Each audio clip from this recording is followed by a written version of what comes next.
Hello guys, welcome to my YouTube channel study with निधि।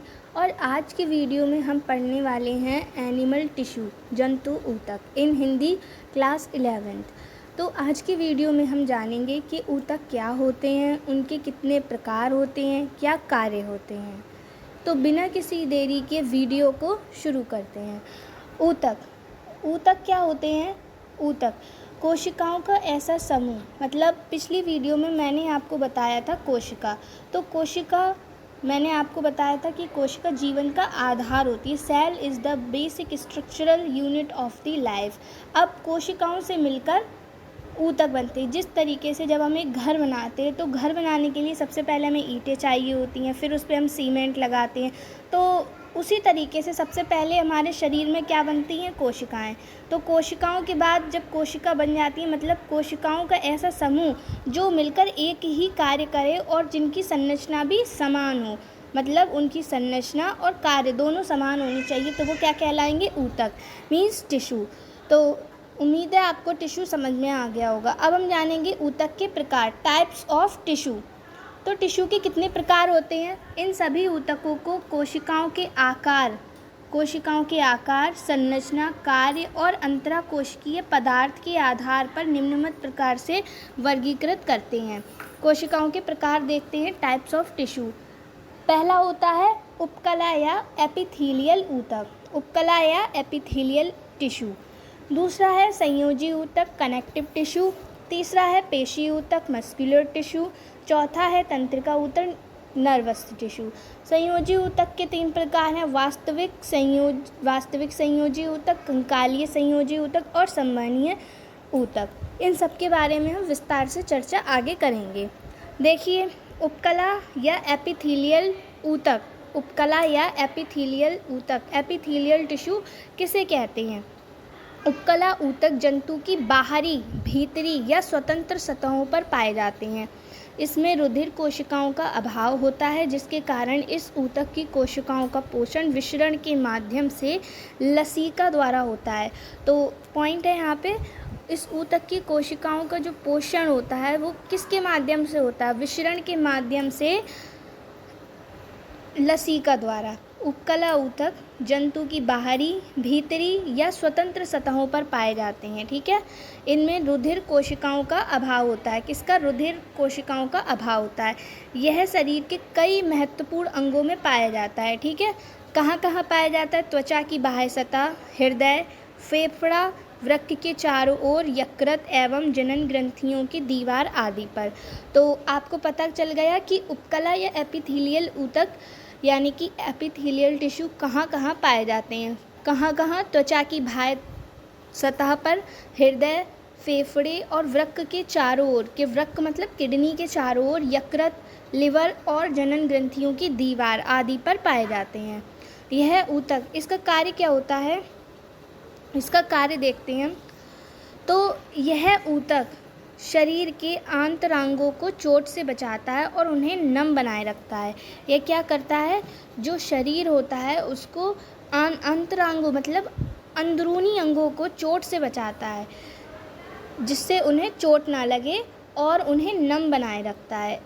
इसकी मुख्य विशेषता अगर हम देखें तो मुख्य विशेषता, डायग्नोस्टिक फीचर्स, सुरक्षात्मक आवरण का निर्माण करना, अभी बताया कि ये आंतरांगों को चोट से बचाता है और उन्हें नम बनाए रखता है। अंतरकोशिकीय पदार्थ की कमी, कोशिकाओं के आंतरिक किनारे रचना रहित आवरण कला पर सधी रहती हैं। आधार कला पारगम्य होती है। इन कोशिकाओं का अंतरकोशिकीय पदार्थ ग्लाइकोप्रोटीन्स द्वारा निर्मित होता है। मतलब ये जो उपकला टिश्यू होते हैं, उपकला एपिथेलियल टिश्यू होते हैं, वो सुरक्षात्मक आवरण का निर्माण करते हैं और इनमें अंतरकोशिकीय जो पदार्थ होता है उसकी कमी होती है।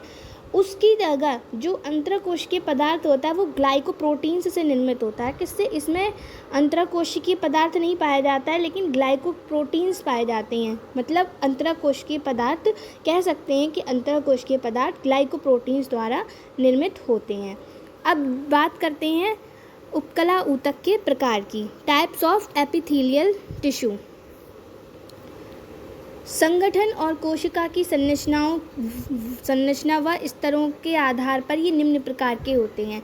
संगठन मतलब इनकी स्ट्रक्चर, और कोशिका की जो संरचना होती है उसके आधार और स्तरों के आधार पर ये निम्न प्रकार के होते हैं। उपकला ऊतक के प्रकार पढ़ते हैं हम। सामान्य उपकला ऊतक। पहला है सामान्य उपकला ऊतक, सिंपल एपिथेलियल टिश्यू। ऐसे ऊतकों में आधार कला पर कोशिकाओं का केवल एक ही स्तर सदा होता है। ये वाले जो ऊतक होते हैं वो आधार कला मतलब बेसमेंट में, जैसे ये है, इसका ये बेस हो गया, तो इसके बेसमेंट पर कोशिकाओं का केवल एक ही स्तर सदा होता है, एक ही स्तर सदा होता है। अगर हम बात करें सामान्य सिंपल एपिथेलियल टिश्यू की, तो वो भी निम्न प्रकार के होते हैं। शल्की, घनाकार, स्तंभीय, सरल पक्षमाभी उपकला ऊतक। कहाँ कहाँ पाए जाते हैं? हृदय और वृक्क आदि में। और आमाशय और आँत की भीतरी सतह पर, जनन वाहिनियों की भीतरी सतह पर, श्वसन नलिका और श्वसनीय मस्तिष्क और सुषुम्ना आदि की सतह पर। अगला है आभासी उपकला ऊतक। यह स्तंभाकार उपकला ऊतक की स्तरित स्तंभीय पक्षमाभी उपकला से बने होते हैं। ये कोशिकाएं तकवे के आकार की होती हैं और केंद्र चौड़ा होता है, पक्षमाभ पाए जाते हैं, रक्षात्मक आवरण बनाती है। आभासी बोले तो मतलब आभासी किसी चीज़ का जब हमें आभास होता है। आभास कोई चीज़ रियल नहीं है, लेकिन हमें जब उसका आभास हो तो वो आभासी होती है। उसी तरीके से आभासी उपकला ऊतक, तो यह स्तंभाकार मतलब इस तरीके, स्तंभ के आकार की, ठीक है। स्तंभाकार मतलब स्तंभ के आकार की। स्तरित मतलब स्तर का मतलब है स्तरित, एक स्तर फिर दूसरा स्तर, इसको स्तरित कहते हैं। स्तंभीय पक्षमाभी उपकला से बने होते हैं। किससे बने होते हैं? पक्षमाभी उपकला से बने होते हैं। ये कोशिकाएं तकवे के आकार की होती हैं। किसके आकार की होती हैं? तकवे के आकार की होती है। और केंद्रक इनका कैसा होता है? चौड़ा होता है। इसका केंद्रक चौड़ा होता है, इसकी विशेषता है। और पक्षमाभ पाए जाते हैं, क्योंकि ये सीधी सी बात है, जब ये पक्षमाभी उपकला से बने होंगे तो इसमें पक्षमाभ तो पाए ही जाएंगे, और उपकला ऊतक है तो रक्षात्मक आवरण तो बनाएगा ही। इसके उदाहरण कहाँ पाए जाते हैं? नासिका गुहा में और मूत्र मार्ग, ठीक है। ये आपको फिगर दिखाया, देखिए सल की,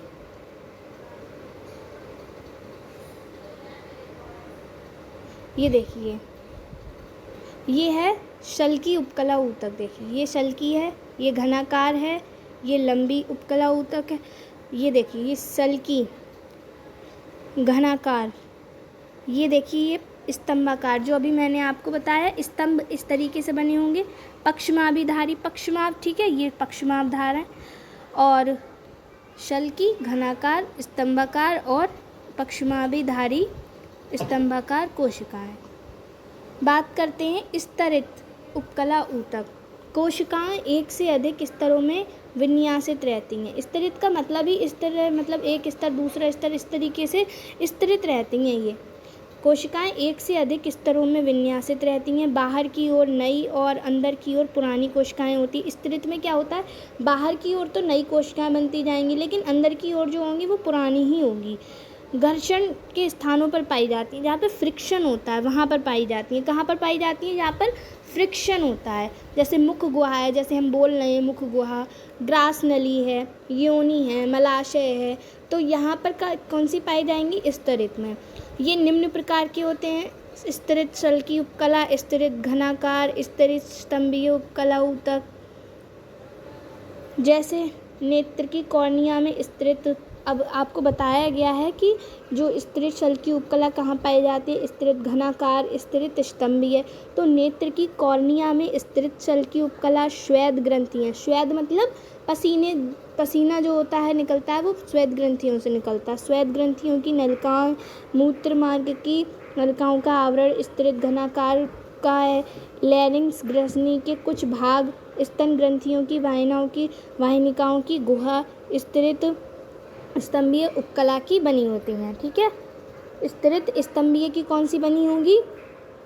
स्तन ग्रंथियाँ और लैरिंक्स, ग्रसनी की ग्रंथियाँ और ग्रसनी के कुछ भाग और स्तन ग्रंथियाँ स्तंभ में आ जाएंगी। नेत्र की कॉर्निया के जो भाग होंगे वो स्तरित शल की उपकला में। स्वेद ग्रंथियों की नलिकाएं, मूत्र मार्ग की नलिकाओं का आवरण स्तरित घनाकार में। तो ठीक है, आपको पता चल गया कि स्तरित उपकला ऊतक क्या होते हैं। बात करते हैं विशेषीकृत उपकला ऊतक। विशेषीकृत उपकला ऊतक मीन्स स्पेशलाइज्ड एपिथेलियल टिश्यू। इनकी कोशिकाएं स्पेसिफाइड संयोजी ऊतक पर आधारित होती हैं। ठीक है, मतलब ये जो होती हैं विशेष होती हैं, ये पतली, लचीली, अपारगम्य होती हैं। इनकी कोशिकाएं जो होती हैं कई स्तरों में स्तरित होती हैं, जैसे मूत्राशय है, मूत्रवाहिनी है, वृषण है, शुक्र जनन नलिका है। तो वृषण और शुक्र जनन नलिका किस में आती है? विशेषीकृत में आएंगी। ये है इसका फिगर विशेषीकृत में। देखिए ये और ये नहीं, रुकिए ग्रंथिल उपकला ऊतक। अगला है ग्रंथिल उपकला ऊतक। इनकी कोशिकाएं ग्रंथिल होती हैं। ग्रंथिल में नोड्यूल्स, ठीक है, ग्रंथिल होती हैं और एक विशेष प्रकार का पदार्थ स्रावित करती हैं। मतलब जो ग्रंथिल उपकला ऊतक है उसकी पहचान विशेषता क्या है? ये विशेष प्रकार का एक पदार्थ स्रावित करती हैं और इनकी जो कोशिकाएं होती हैं वो ग्रंथिल होती हैं। इन्हें स्रावित ग्रंथिल उपकला ऊतक भी कहते हैं। जंतुओं के शरीर में पाई जाने वाली सभी ग्रंथियां ग्रंथिल उपकला ऊतक की बनी होती हैं। जंतुओं में जो जितनी भी ग्रंथियां पाई जाती हैं वो ग्रंथिल उपकला ऊतक की बनी होती हैं। ग्रंथियां 3 प्रकार की होती है, बहिःस्रावी, अंतःस्रावी और मिश्रित स्रावी ग्रंथिल। ठीक है, तो देखिए ये इसका फिगर है। ह्यूमन इंटेस्टाइन है, ग्लैंड्यूलर एपिथेलियम है, कंपाउंड ट्यूबुलर है। ये सब किस में आती हैं? ग्रंथिल उपकला ऊतक में। अगला है संयोजी ऊतक, कनेक्टिव टिश्यू।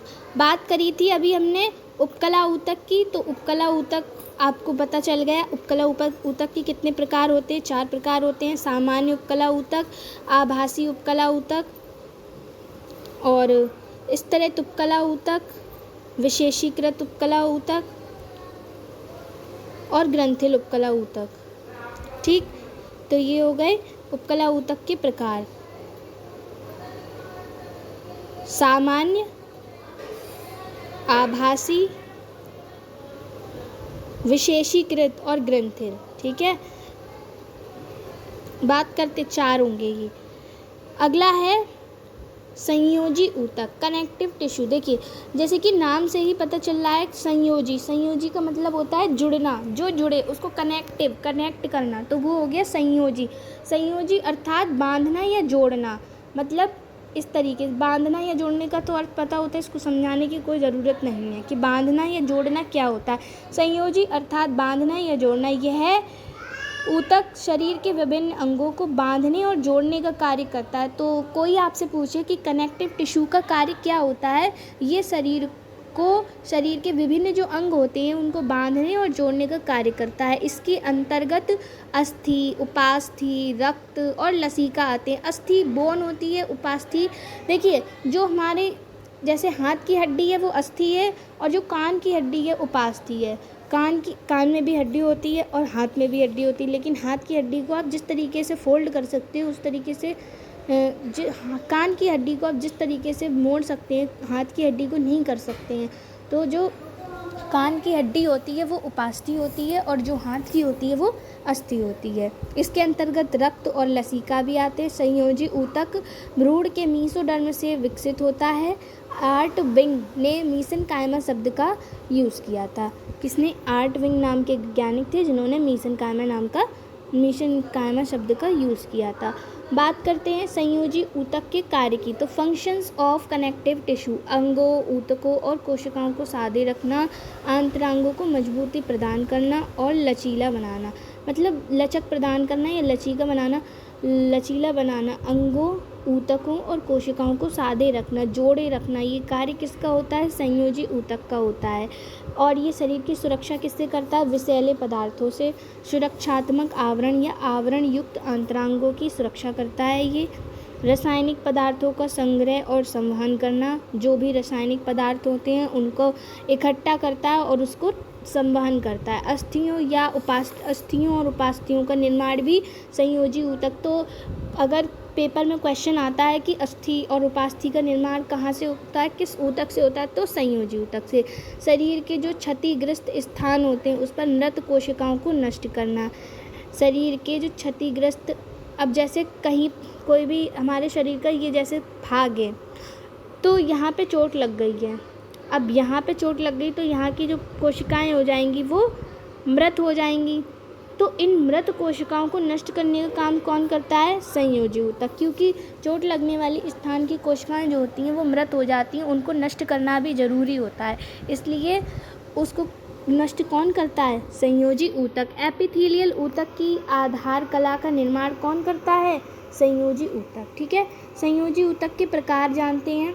संयोजी ऊतक मुख्य रूप से संरचना के आधार पर इसकी 3 प्रकार होते हैं: वास्तविक संयोजी ऊतक, कंकालीय संयोजी ऊतक, संवहनीय संयोजी ऊतक।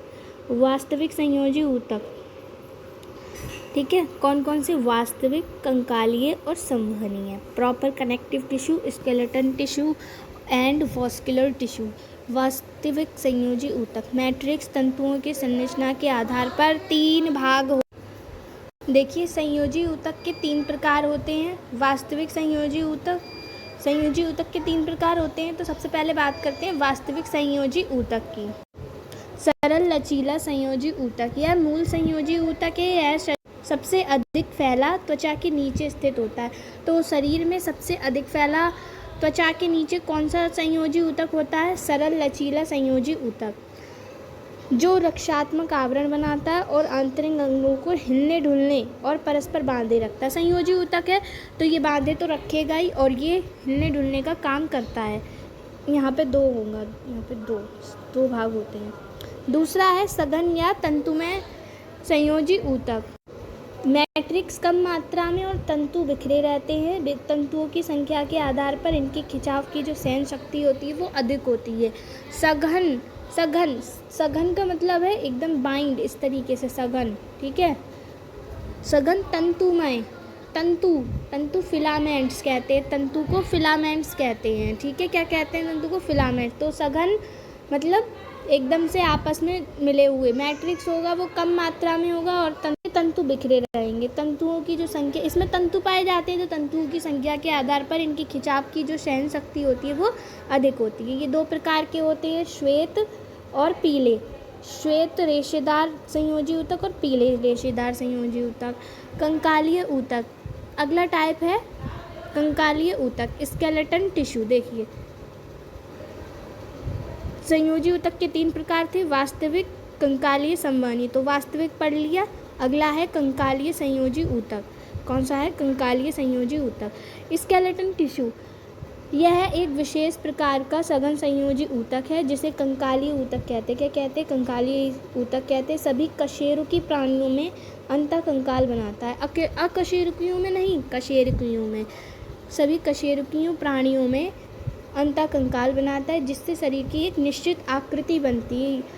कंकालीय स्केलेटन टिश्यू का काम क्या होता है? अपने शरीर को एक निश्चित आकृति देता है। ये 2 प्रकार का होता है, उपास्थि और अस्थि। अभी मैंने आपको बताया था थोड़ी देर पहले, उपास्थि कार्टिलेज और अस्थि बोन।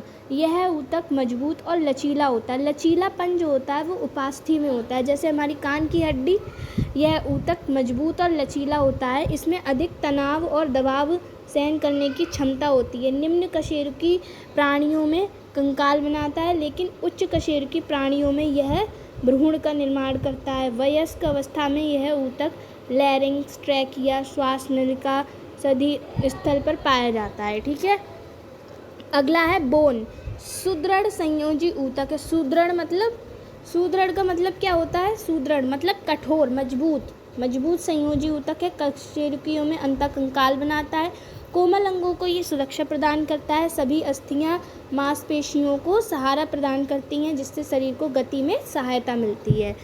बात करते हैं बोन मैरो अस्थि मज्जा की। अस्थि मज्जा एक रेटिकुलर संयोजी ऊतक के रूप में एक सभी लंबी अस्थियों की मज्जा गुहा एवर्सपियन नलिकाओं व संयोजस्पंजी अस्थियों की कगारों या बीच में भरा होता है। अस्थि मज्जा, बोन मैरो, ठीक है, बीच में भरा होता है। ये अस्थियों की कगारों या बीच में भरा होता है। कगारों मतलब किनारों पर या बीच में भरा होता है। पीत अस्थि मज्जा, अस्थि मज्जा के भी दो प्रकार होते हैं, पीत अस्थि मज्जा और लाल अस्थि मज्जा। पीत का मतलब होता है येलो, तो पीत येलो बोन मैरो और red bone marrow. Yellow bone marrow इस तरह की मज्जा सभी लंबी अस्थियों की शैफ्ट की मज्जा गुहा में पाई जाती हैं। इसमें पोषक पदार्थ, वसा, तंत्रिकाएं, रक्त वाहिनियाँ रहती हैं। अगला है लाल अस्थि मज्जा, रेड बोन मैरो। सभी भ्रूण और नवजात शिशु से केवल देखो जो नवजात शिशु होते हैं उनमें क्या पाया जाता है, केवल रेड बोन मैरो पाया जाता है। ये लाल रंग की होती है। सभी वयस्क जंतुओं में लंबी अस्थियों के शिरो, स्टर्नम, कशेरुकियों, खोपड़ियों की अस्थियों में लाल अस्थि मज्जा पाया जाता है।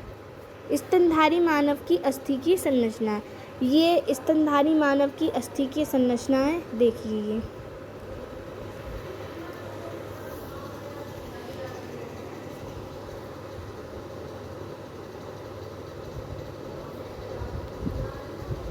अगला है तरल ऊतक या संवहनीय ऊतक। अभी हमने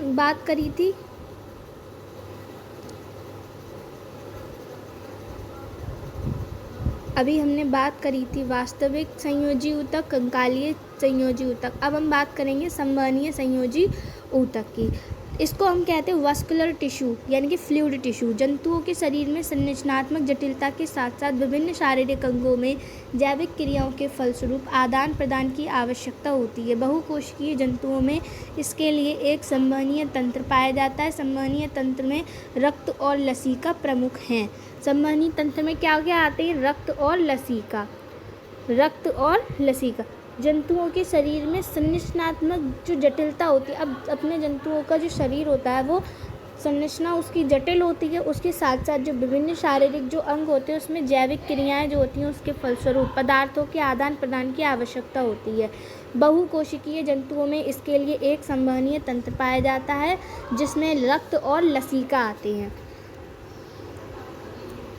रक्त, बात करते हैं रक्त की। यह एक तरल संयोजी ऊतक है जो शरीर के विभिन्न अंगों के मध्य समन्वय स्थापित करता है। रक्त में प्लाज्मा और रक्त कणिकाएं आती हैं। रक्त प्लाज्मा और रक्त कणिकाओं से मिलकर बना होता है। रक्त तरल संयोजी के उत्पत्ति भ्रूण के रक्त तरल संयोजी के उत्पत्ति, इसकी उत्पत्ति कहाँ से होती है, भ्रूण के मीसोडर्म से होती है। रक्त कणिकाएं 3 प्रकार की होती हैं, RBC, WBC, blood platelets, red blood cell, white blood cell and blood platelets. पेशीय ऊतक, बात करते हैं हम पेशीय ऊतक की। हमने अभी संयोजी ऊतक पूरा पढ़ लिया है। अभी हमने उपकला ऊतक और संयोजी ऊतक पढ़ लिया है। अब हम बात करेंगे पेशीय ऊतक और उसके बाद में तंत्रिका ऊतक के बारे में। पेशीय ऊतक, मस्कुलर टिश्यू।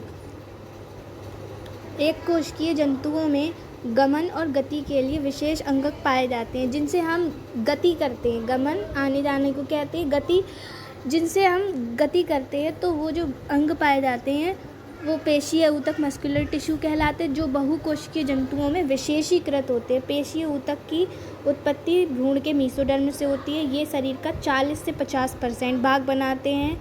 पेशीय ऊतक की जो कोशिकाएं होती है वो लंबी, सक्रिय, बेलनाकार होती हैं, इसलिए इन्हें पेशी तंतु कहते हैं। बहुत से पेशी तंतु बंडलों में बंधे रहते हैं तथा बंडलों के बीच, बंडल के अंदर पेशी तंतुओं के बीच में भी संयोजी ऊतक भरा रहता है।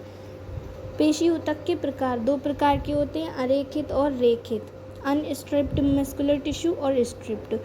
अनस्ट्रिप्ड, इस ऊतक को अनैच्छिक पेशी ऊतक भी कहते हैं। ये खोखले अंतरांगों जैसे आहार नाल, मूत्राशय, पित्ताशय, श्वास नलिका, वाशय जनन व रक्तवाहिकाओं की दीवारों और शिश्न प्लीहा, त्वचा की दर्मिश, बालों की जड़ों से संबंधित होते हैं। इन्हें इरेक्टर प्लाई कहते हैं।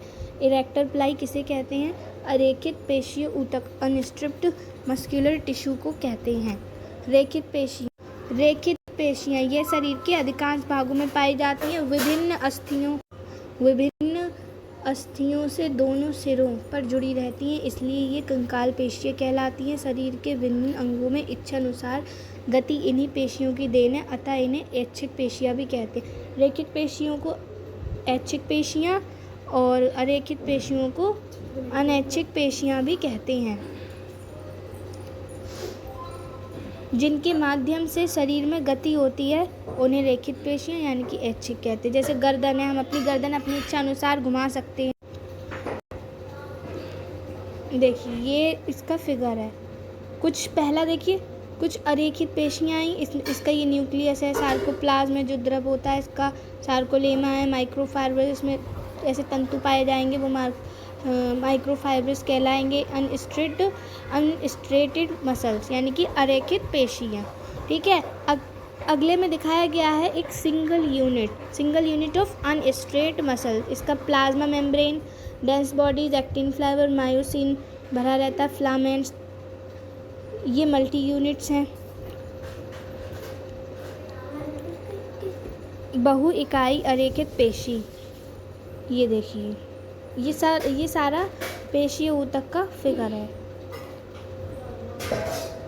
हृदय पेशियाँ, कार्डियक मसल्स, ये पेशियाँ अनैच्छिक पेशियों की भांति होती हैं, अर्थात बिना रुके मनुष्य के जन्म से पूर्व मृत्यु तक क्रियाशील रहती हैं। संरचना की दृष्टि से ये अरेखित पेशी के समान होती हैं। ये हृदय में पाई जाती हैं, जो हृदय की मांसल दीवारों में पाई जाती हैं, इन्हें मायोकार्डियम कहते हैं। देखिए हृदय पेशियों को हम अनैच्छिक पेशियों की भांति इसलिए कह रहे हैं क्योंकि हृदय पेशियाँ ऐसी तो है नहीं जो अपने मन से हम इन्हें बंद कर दें या अपने मन से इनको चला लें। तो हृदय पेशियाँ जो होती हैं उनको हम अपने इच्छा अनुसार गति नहीं कर सकते, इसलिए ये अनैच्छिक पेशियों की भांति होती हैं, अर्थात ये बिना रुके निरंतर कार्य करती हैं। किसी भी मनुष्य का जब जन्म होता है उससे पूर्व ही, ये जन्म होने से पूर्व ही काम करना शुरू करती हैं और मृत्यु तक क्रियाशील रहती हैं। तंत्रिका ऊतक, नर्वस टिश्यू, वातावरणीय परिवर्तनों, उद्दीपन और जीवों की क्रियाओं में परिवर्तन प्रतिक्रियाएं कहलाती हैं। तंत्रिका ऊतक नर्वस सिस्टम, कोई भी बात वातावरण में हो रही है या फिर हमें जो सिग्नल प्राप्त होते हैं वो नर्वस टिश्यू के माध्यम से ही होते हैं। जीवों के अनुरूप प्रतिक्रिया करने को उत्तेजनशीलता कहते हैं। यह उत्तेजनशीलता संवेदना को व्यक्त करता है। तंत्रिका ऊतक कोशिकाओं से बना रहता है। तंत्रिका कोशिकाएं 3 भागों से मिलकर बनी होती हैं, साइटोन, डेंड्रियोट्स और एक्सोन। साइटोन, यह अनियमित आकार का अंडाकार या गोलाकार तंत्रिका कोशिका केंद्रीय भाग है। जो केंद्रीय भाग होगा ना वो साइटोन कहलाएगा। क्या कहलाएगा? साइटोन। इसमें एक बड़ा केंद्रक, माइटोकॉन्ड्रिया, गोल्गी,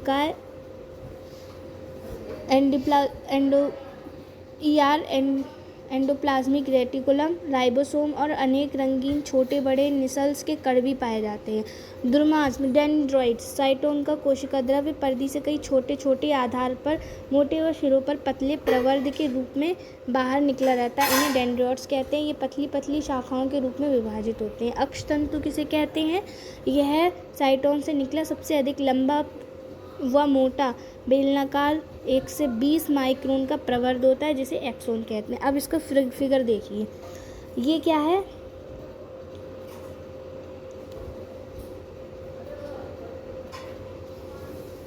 ये है साइटोन। अब इससे जो ये निकल रहे हैं ये डेंड्रियोट्स हैं, बीच में न्यूक्लियस है, बीच में क्या होगा इसके? गोल्गी होगा, एंडोप्लाज्मिक रेटिकुलम, माइटोकॉन्ड्रिया, राइबोसोम, ठीक है, बहुत सारी चीज़ें होंगी। इसमें निसल्स के कण भी पाए जाएंगे, ऐसे छोटे छोटे जो कण होंगे वो निसल्स के कण होंगे। ये क्या है? ये है अक्षतंतु, एक्सोन। ये क्या है? एक्सोन। इसको हम अक्षतंतु कहते हैं। ये डेंड्रियोट्स हो गए, ये साइटोन हो गया, ये डेंड्रियोट्स हो गए, ये अक्षतंतु हो गया। तो ये आपका नर्व सेल या न्यूरॉन का एक फिगर है और ये एक्सोन की एंडिंग हो जाती है यहाँ से। हृदय पेशियाँ, हृदय देखिए, ये हृदय की संरचना है। हमने इस तरीके से एक पीस लिया हार्ट का जिसको हमने अध्ययन के लिए निकाला। अब हृदय पेशियाँ कैसी दिखाई देती हैं? ये देखिए, ये हैं साइटोप्लाज्मिक कनेक्टिव। ये देखिए यहाँ पे कनेक्टिव टिश्यू पाए जाते हैं। इस तरीके से ये हृदय पेशियों का चित्रीय निरूपण है। उम्मीद है आपको आज की वीडियो में अच्छे से समझ आया होगा। Thanks for watching. Please like and subscribe my video.